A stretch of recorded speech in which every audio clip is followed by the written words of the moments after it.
Hi friends, Dhanalakshmi cooking ಚಾನಲ್ಗೆ ಸ್ವಾಗತ. ಇವತ್ತು ಕ್ಯಾಪ್ಸಿಕಮ್ ಪನ್ನೀರ್ ಕರಿ ಮಾಡೋದನ್ನ ಹೇಗೆ ಅಂತ ತೋರಿಸ್ಕೊಡ್ತೀನಿ. ನೋಡಿ ಎಷ್ಟು ಚೆನ್ನಾಗಿ ಬಂದಿದೆ. ನೀವು ಸಹ ಮನೇಲಿ ಒಂದ್ಸರಿ ಟ್ರೈ ಮಾಡಿ. ವೀಕ್ಷಕರೇ, ಇವಾಗ 1 ಟೇಬಲ್ ಸ್ಪೂನ್ ಅಷ್ಟು ಎಣ್ಣೆ ಹಾಕೋತಾ ಇದ್ದೀನಿ. ಇದಕ್ಕೆ ಒಂದು ಚಕ್ಕೆ ಮತ್ತೆ 4 ಲವಂಗ ಹಾಕೊಂಡಿದ್ದೀನಿ.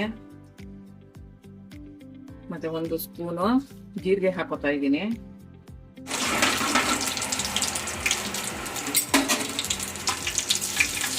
ಇದಕ್ಕೆ ಒಂದು 10 ಎಸಳು ಬೆಳ್ಳುಳ್ಳಿ ಹಾಕೊತಾ ಇದ್ದೀನಿ. ಇದಕ್ಕೆ 1 ಟೊಮೆಟೊ ಹಾಕೋತಾ ಇದ್ದೀನಿ. ಈಗ 1-2 ನಿಮಿಷ ಫ್ರೈ ಮಾಡ್ಕೊಳ್ಳಿ. ವೀಕ್ಷಕರೇ, 2 ಬ್ಯಾಡಗಿ ಮೆಣಸಿನ್ಕಾಯಿ ಹಾಕೋತಾ ಇದ್ದೀನಿ. ಮತ್ತೆ ಚೂರು ಸ್ವಲ್ಪ 1 ಇಂಚಷ್ಟು ಶುಂಠಿ ಹಾಕೊಳ್ಳಿ.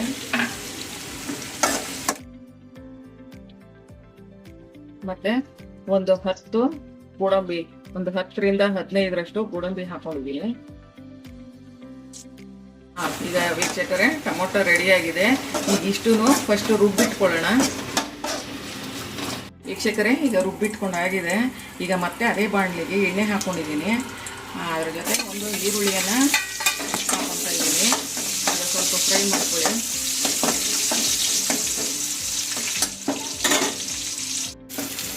ಈಗ ಇದಕ್ಕೆ ಕಟ್ ಮಾಡಿ ಇಟ್ಕೊಂಡಿರುವಂಥ ಕ್ಯಾಪ್ಸಿಕಮ್ ಹಾಕೊತಾ ಇದ್ದೀನಿ.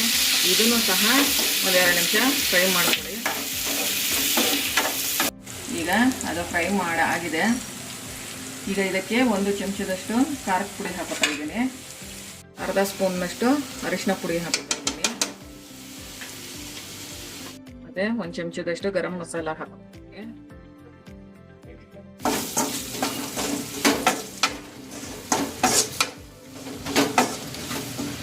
ನಂತರ ಇದಕ್ಕೆ ರುಬ್ಬಿಟ್ಕೊಂಡಿರುವಂಥ ಮಸಾಲೆನ ಹಾಕೊತಾ ಇದ್ದೀನಿ. ನಾನು ಆವಾಗಲೇ ಫ್ರೈ ಮಾಡ್ಕೊಂಡಲ್ಲ, ಅದೆಲ್ಲ ರುಬ್ಬಿಟ್ಕೊಂಡಿರೋದು, ಅದನ್ನು ಹಾಕೊತಾ ಇದ್ದೀನಿ.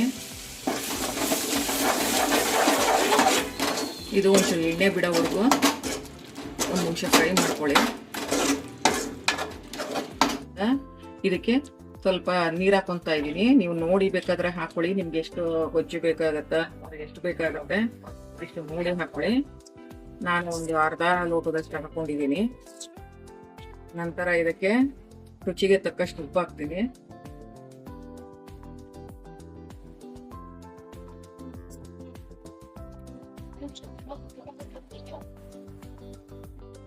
ನಂತರ ಇವಾಗ ಪನ್ನೀರ್ ಹಾಕ್ತಾ ಇದ್ದೀನಿ.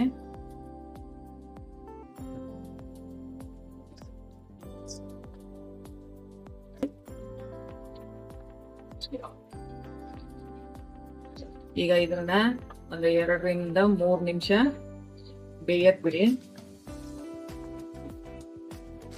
ನಂತರ ಇದಕ್ಕೆ 1 ಟೇಬಲ್ ಸ್ಪೂನ್ ಅಷ್ಟು ಕ್ರೀಮ್ನ ಮಿಕ್ಸ್ ಮಾಡ್ಕೊತಾ ಇದ್ದೀನಿ.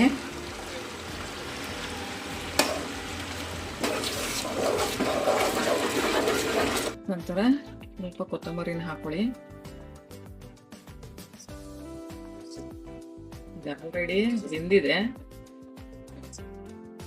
1 ನಿಮಿಷ, 2 ನಿಮಿಷ, 2 ನಿಮಿಷನೂ ಬೇಡ, 1 ನಿಮಿಷದಷ್ಟು ಫ್ರೈ. ವೀಕ್ಷಕರೇ, ಕ್ಯಾಪ್ಸಿಕಮ್ ಪನ್ನೀರ್ ಕರಿ ರೆಡಿ ಆಗಿದೆ. ನಿಮಗೂ ಸಹ ಈ ರೆಸಿಪಿ ಇಷ್ಟ ಆಗಿದ್ರೆ ಲೈಕು, ಶೇರು, ಸಬ್ಸ್ಕ್ರೈಬ್ ಮಾಡಿ. ಇದನ್ನು ನೀವು ಚಪಾತಿ, ಪೂರಿ ಎಲ್ಲ ತುಂಬ ಚೆನ್ನಾಗಿರುತ್ತೆ. ನೀವು ಸಹ ಮನೆಯಲ್ಲೊಂದ್ಸರಿ ಟ್ರೈ ಮಾಡಿ. ಮತ್ತೆ ಸಬ್ಸ್ಕ್ರೈಬ್ ಮಾಡೋದನ್ನ ಮರಿಬೇಡಿ. Thank you.